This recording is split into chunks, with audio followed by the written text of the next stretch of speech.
यह बहुत ही दुर्भाग्यपूर्ण है कि जिस समय भारतीय जनता पार्टी की सरकार दिल्ली में और बिहार में जब एक साथ चला रहे थे तो उनको यह सारी समस्याएं नहीं दिखाई दे रही। जिस तरह से 17 साल से बिहार में कृषि मंत्रालय को भारतीय जनता पार्टी ने बर्बाद किया वह देश में कहीं भी देखने को नहीं मिलेगा। केंद्रीय उर्वरक मंत्री को सबसे पहले यह जवाब देना था कि 17 सालों में बिहार में उनकी क्या उपलब्धि रही जिसके बदौलत वो बिहार के किसानों को फ़ायदा पहुंचाने का दावा और दंभ भर रहे हैं।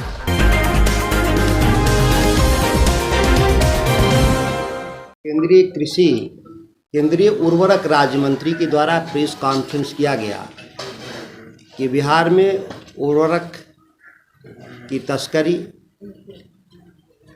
उर्वरकों के साथ कई तरह के उपादान जिसको बोलते हैं हम लोग नैनो यूरिया हो या सल्फर जाइम, इस तरह की चीज़ों को बिकने का आरोप उन्होंने लगाया।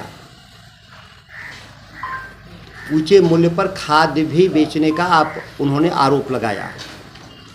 यह बहुत ही दुर्भाग्यपूर्ण है कि जिस समय भारतीय जनता पार्टी की सरकार दिल्ली में और बिहार में जब एक साथ चला रहे थे तो उनको यह सारी समस्याएं नहीं दिखाई दे रही थी, जबकि कई मीडिया चैनलों के द्वारा लगातार बिहार में इस संकट के तरफ पिछले 2 सालों से संकेत दिए जा रहे थे कि इस तरह की समस्या है।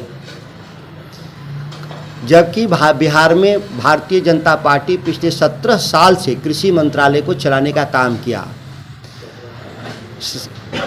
केंद्रीय उर्वरक मंत्री को सबसे पहले यह जवाब देना था कि 17 सालों में बिहार में उनकी क्या उपलब्धि रही जिसके बदौलत वो बिहार के किसानों को फ़ायदा पहुंचाने का दावा और दंभ भर रहे हैं। और जिन समस्याओं के बारे में बोल रहे थे क्या वो समस्याएं नई थीं या पहले से चली आ रही थीं।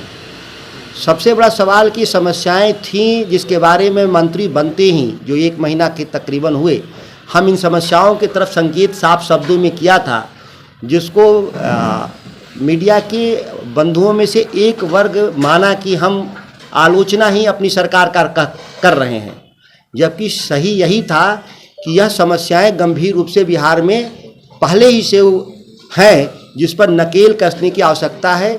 और जिस तरह से 17 साल से बिहार में कृषि मंत्रालय को भारतीय जनता पार्टी ने बर्बाद किया वह देश में कहीं भी देखने को नहीं मिलेगा। पूरे आंकड़े आपको देखने के बाद जो उर्वरक सप्लाई में मैं बता रहा हूं कि जिस समय बिहार में रोपनी होता है, रोपनी का समय होता है हमारा जुलाई और अगस्त, यही माना जाता है कि बिहार में रोपनी का उपयुक्त टाइम है।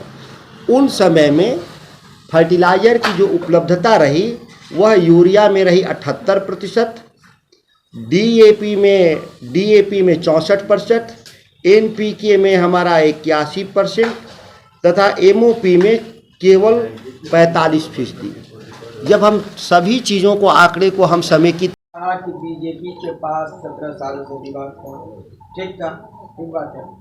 17 सालों से नीतीश कुमार मुख्यमंत्री हैं, बीच में 2.5 सालों की बात की जाए तो सरकार में आरजेडी भी रही है। उस समय कृषि मंत्री को आप देख लिया जाए तब मानते हैं ना कहीं नीतीश कुमार भी इसमें दोषी हैं, क्योंकि मुखिया तो नीतीश कुमार हैं इन 17 सालों में। मैं पिछले किसी सरकार के बचाव के लिए नहीं बैठा हूँ। जितनी बातें मुझे कहनी है उस मामले में वो मैं कह चुका हूँ कई अवसरों पे। जो अभी वर्तमान केंद्रीय मंत्री का जो बयान था जिसको आप प्रमुखता से पूरे राज्य भर के लोगों को बताए, वो उसका पक्ष बिहार सरकार का और कृषि विभाग का जो देना था उसके लिए मैंने इस बात को कहा। जितनी अलग जो सवाल हैं उस अलग सवालों के जवाब मेरे पहले ही बयान जा चुके हैं। आप चाहें तो पुनः उन बयानों को दोबारा देख करके आप उसको देख सकते हैं। मेरे बयानों में कोई बदलाव नहीं।